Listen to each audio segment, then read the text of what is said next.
Hi friends, welcome to my channel. ನಾನು ನಿಮ್ಮ ಪ್ರೀತಿಯ ಅಶ್ವಿನಿ ಮಂಜುನಾಥ್.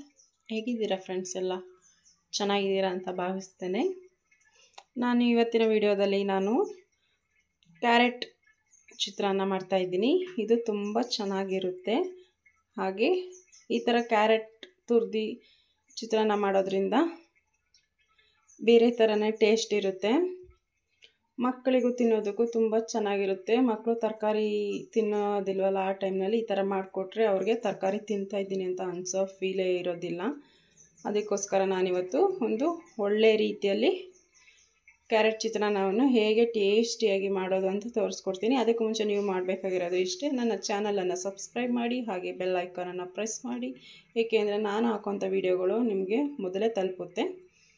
ಹಾಗೆ ವಿಡಿಯೋ ನೋಡಾದಮೇಲೆ ಒಂದು ಲೈಕ್ ಕೂಡ ಮಾಡಿ, ನೀವು ಮನೆಯಲ್ಲಿ ಮಾಡಿಕೊಂಡು ತಿಂದು ರುಚಿ ಹೇಗಿದೆ ಅಂತ ಕಮೆಂಟ್ ಮಾಡಿ ಅಂತ ಹೇಳ್ತಾ ಫ್ರೆಂಡ್ಸ್, ನಾನು ಇವತ್ತಿನ ವಿಡಿಯೋನ ಸ್ಟಾರ್ಟ್ ಮಾಡ್ತಾ ಇದ್ದೀನಿ. ನಾನು ಮೊದಲನೇದಾಗಿ ಇಲ್ಲಿ ಎಲ್ಲ ರೆಡಿ ಇಟ್ಕೊಂಡಿದ್ದೀನಿ, ಏನೆಲ್ಲ ಬೇಕು ಅಂತ ಹೇಳಿ ಇವಾಗ ನಾನು ಹೇಳ್ತೀನಿ ಒಂದೊಂದಾಗಿ. ಮೊದಲನೇದಾಗಿ ನಾನು ಎರಡರಿಂದ ಮೂರು ಮೀಡಿಯಮ್ ಸೈಜ್ನಷ್ಟು ಕ್ಯಾರೆಟ್ನ ಈ ಥರ ಸಣ್ಣದಾಗಿ ತುರಿದಿಟ್ಕೊಂಡಿದ್ದೀನಿ. ಹಾಗೆ 2 ಮೀಡಿಯಮ್ ಸೈಜ್ನಷ್ಟು ಟೊಮ್ಯಾಟೊ, ಹಾಗೆ 3ರಿಂದ 4 ಈರುಳ್ಳಿ ಕಟ್ ಮಾಡಿ ಇಟ್ಕೊಂಡಿದ್ದೀನಿ. ಹಾಗೆ 1 ಬೆಳ್ಳುಳ್ಳಿನ ಈ ಥರ ಕಟ್ ಮಾಡಿ ಇಟ್ಕೊಂಡಿದ್ದೀನಿ, ಸಿಪ್ಪೆ ತೆಗೆದಿಲ್ಲ. ಹಾಗೆ ಒಂದು 4ರಿಂದ 5 ಹಸಿಮೆಣಸಿನ್ಕಾಯಿ. ಇದಕ್ಕೆ ಸ್ವಲ್ಪ ಖಾರ ಮುಂದಾಗಿದ್ದರೆ ಚೆನ್ನಾಗಿರುತ್ತೆ. ನಮಗೆ ಸ್ವಲ್ಪ ಖಾರ ಕಮ್ಮಿ ಹಾಕೋದ್ರಿಂದ ನಾನು ಇಷ್ಟು ಒಂದು 4ರಿಂದ 5 ಹಾಕಿದ್ದೀನಿ ಹಸಿಮೆಣಸಿನ್ಕಾಯಿ. ಈ ಥರ ಉದ್ದುದ್ದಾಗಿ ಸಣ್ಣಕ್ಕೆ ಕಟ್ ಮಾಡಿದ್ದೀನಿ. ಹಾಗೆ ಒಂದು 3 ಗರಿಯಷ್ಟು ಕರಿಬೇವಿನ ಸೊಪ್ಪು.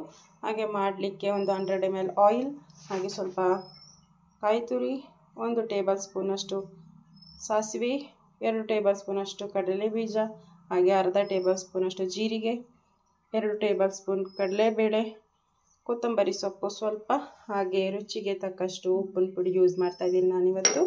ಈಗ ಮೊದಲನೇದಾಗಿ ಮಾಡೋದು ಹೇಗೆ ಅಂತ ಹೇಳ್ಕೊಡ್ತೀನಿ. ಮೊದಲನೇದಾಗಿ ನಾನು ಸ್ಟವನ್ನು ಹಚ್ಕೊಬೇಕು. ಹಾಗೆ ಬಾಣಲಿ ಇಟ್ಕೊಂಡಿದ್ದೀನಿ. ಇವಾಗ ಸ್ಟವ್ ಹಚ್ಕೊಳ್ತೀನಿ. ಬಾಣಲಿ ಬಿಸಿ ಇದೆ. ಈಗ ಆಯಿಲ್ ಹಾಕ್ತಾ ಇದ್ದೀನಿ. ನಾನೇನು ತೆಗೆದಿಟ್ಕೊಂಡಿದ್ದೆ 100 ml ಆಯಿಲ್ನು ಅಷ್ಟನ್ನು ಹಾಕ್ಕೊಳ್ತಾ ಇದ್ದೀನಿ. ಆಯಿಲ್ ಸ್ವಲ್ಪ ಬಿಸಿ ಆಗಬೇಕು. ನೀವು ಯಾವುದೇ ರೀತಿ ಫ್ರೈ ಮಾಡೋ ಅಂಥದ್ದಿದ್ದರೆ ಈ ಕಡಲೆಬೇಳೆ ಎಲ್ಲನೂ ಮೀಡಿಯಮ್ ಫ್ಲೇಮಲ್ಲೇ ಇಟ್ಕೊಂಡು ಫ್ರೈ ಮಾಡ್ಕೊಬೇಕು. ಇಲ್ಲ ಅಂತಂದರೆ ಅದು ಬೇಗ ಸೀದೋಗುತ್ತೆ. ಅದಕ್ಕೋಸ್ಕರ ಇವಾಗ ಎಣ್ಣೆ ಬಿಸಿ ಇದೆ. ಮೊದಲನೇದಾಗಿ ಸಾಸಿವೆನ ಸಿಡಿಸ್ಕೊಳ್ತಾ ಇದ್ದೀನಿ. ನೀವು ನೋಡ್ತಾ ಇರ್ಬೋದು ಸಾಸಿವೆ ಎಲ್ಲ ಸಿಡಿತಾ ಇದೆ. ಈ ಟೈಮ್ನಲ್ಲಿ ನಾನು ಜೀರಿಗೆ ಹಾಕ್ಕೊಳ್ತಾ ಇದ್ದೀನಿ. ನೆಕ್ಸ್ಟು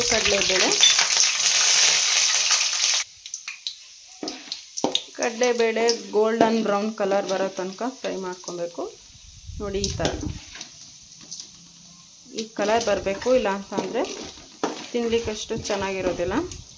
ನೆಕ್ಸ್ಟ್ ನಾನು ಕಡಲೆ ಬೀಜ ಹಾಕ್ಕೊಳ್ತಾ ಇದ್ದೀನಿ. ಕಡಲೆ ಬೀಜನೂ ಅಷ್ಟೇ ಚೆನ್ನಾಗಿ ಫ್ರೈ ಮಾಡ್ಕೊಳ್ಬೇಕು. ಇವಾಗ ಫ್ರೈ ಆಗಿದೆ. ನೆಕ್ಸ್ಟ್ ಬೆಳ್ಳುಳ್ಳಿ ಹಾಕ್ಕೊಳ್ತಾ ಇದ್ದೀನಿ. ಬೆಳ್ಳುಳ್ಳಿ ಸ್ವಲ್ಪ ಅಷ್ಟೇ ಫ್ರೈ ಆದರೆ ಸಾಕು. ಇದು ಇವಾಗ ಫ್ರೈ ಆಗಿದೆ. ನೆಕ್ಸ್ಟು ಹಸಿಮೆಣಸಿನ್ಕಾಯಿ ಸ್ವಲ್ಪ ಫ್ರೈ ಆಗಬೇಕು. ಯಾಕೆಂದರೆ ಖಾರ ಜಾಸ್ತಿ ಆಗಿಬಿಡುತ್ತೆ ಅಂತ ಹೇಳಿ ಫ್ರೈ ಆದಮೇಲೆ ಸ್ವಲ್ಪ ಕಮ್ಮಿ ಆಗುತ್ತೆ. ಅದಕ್ಕೋಸ್ಕರ ಎಣ್ಣೆಯಲ್ಲಿ ಸ್ವಲ್ಪ ಫ್ರೈ ಮಾಡ್ಕೊಳ್ಬೇಕು. ಅದು ಫ್ರೈ ಆಗೋಷ್ಟರಲ್ಲಿ ಸ್ವಲ್ಪ ಕರಿಬೇವಿನ ಸೊಪ್ಪು ಚಟಪಟ ಅಂದರೆ ಸಾಕು. ನೆಕ್ಸ್ಟ್ ಈರುಳ್ಳಿ ಹಾಕ್ಕೊಳ್ತಾ ಇದ್ದೀನಿ. ಈರುಳ್ಳಿ ಸ್ವಲ್ಪ ಫ್ರೈ ಆಗಬೇಕು, ಸಾಫ್ಟ್ ಆಗೋ ತನಕ ಫ್ರೈ ಮಾಡ್ಕೊಬೇಕು ಆಯಿಲಲ್ಲಿ. ಇವಾಗ ಫ್ಲೇಮ್ನ ಹೈಯಲ್ಲಿ ಇಟ್ಕೊಂಡು ಫ್ರೈ ಮಾಡ್ಕೊಬೇಕು.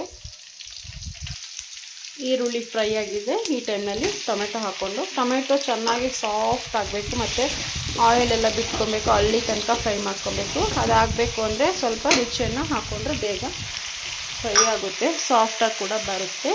ನಾನು ಸ್ವಲ್ಪ ರುಚಿ ಹಾಕ್ಕೊಳ್ತಾ ಇದ್ದೀನಿ, ಯಾಕೆ ಲಾಸ್ಟಲ್ಲಿ ಹಾಕ್ಕೊಬೇಕಲ್ಲ, ಅದಕ್ಕೋಸ್ಕರ. ಈಗ ಇದನ್ನು ಲಿಡ್ನ ಕ್ಲೋಸ್ ಮಾಡಿ ನಾನು ಬೇಯಿಸ್ಕೊಳ್ಳೋದ್ರಿಂದ ಟೊಮೆಟೊ ಬೇಗ ಸಾಫ್ಟ್ ಆಗುತ್ತೆ. ಕ್ಯಾರೆಟ್ನ ಹಾಕ್ಕೊಳ್ತಾ ಇದ್ದೀನಿ. ಕ್ಯಾರೆಟ್ ಅಷ್ಟೇ ನೀಟಾಗಿ ಫ್ರೈ ಆಗಬೇಕು. ಹಾಗೆ ಅದರ ಒಂದು ಹಸಿ ಸ್ಮೆಲ್ ಹೋಗಬೇಕು. ಇಲ್ಲಾಂದರೆ ತಿನ್ನಲಿಕ್ಕೆ ಅಷ್ಟು ಚೆನ್ನಾಗಿರೋದಿಲ್ಲ. ಆವಾಗವಾಗ ಈ ಥರ ಮಿಕ್ಸ್ ಕೊಟ್ಕೊಳ್ಬೇಕು, ಇದು ಫ್ರೈ ಆಗೋ ತನಕ. ನೋಡಿ ಇವಾಗ ಕ್ಯಾರೆಟ್ ಎಲ್ಲ ಫ್ರೈ ಆಗಿ ಈ ಥರ ಆಯಿಲ್ ಬಿಟ್ಕೊಂಡಿದೆ. ಈ ಟೈಮ್ನಲ್ಲಿ ನಾನು ಟರ್ಮರಿಕ್ ಪೌಡರ್ನ ಒಂದು ಅರ್ಧ ಟೀ ಸ್ಪೂನಷ್ಟು ಹಾಕ್ತಾಯಿದ್ದೀನಿ. ಸ್ವಲ್ಪನೇ ಹಾಕ್ತಾಯಿದ್ದೀನಿ, ಯಾಕೆಂದರೆ ಕ್ಯಾರೆಟ್ ಹಾಕಿರೋದ್ರಿಂದ ಕಲರ್ ಜಾಸ್ತಿ ಆಗುತ್ತೆ, ಅದಕ್ಕೋಸ್ಕರ. ಸ್ವಲ್ಪ ಈ ಥರ ಫ್ರೈ ಮಾಡ್ಕೊಂಡಾದ್ಮೇಲೆ ನೆಕ್ಸ್ಟ್ ಕಾಯಿ ತುರಿ ಹಾಕ್ಕೊಳ್ತಾ ಇದ್ದೀನಿ. ಇದು ಇವಾಗ ಫ್ರೈ ಆಗಿದೆ. ಈ ಟೈಮ್ನಲ್ಲಿ ನಾನು ಉಪ್ಪು ಹಾಕ್ಕೊಳ್ತಾ ಇದ್ದೀನಿ.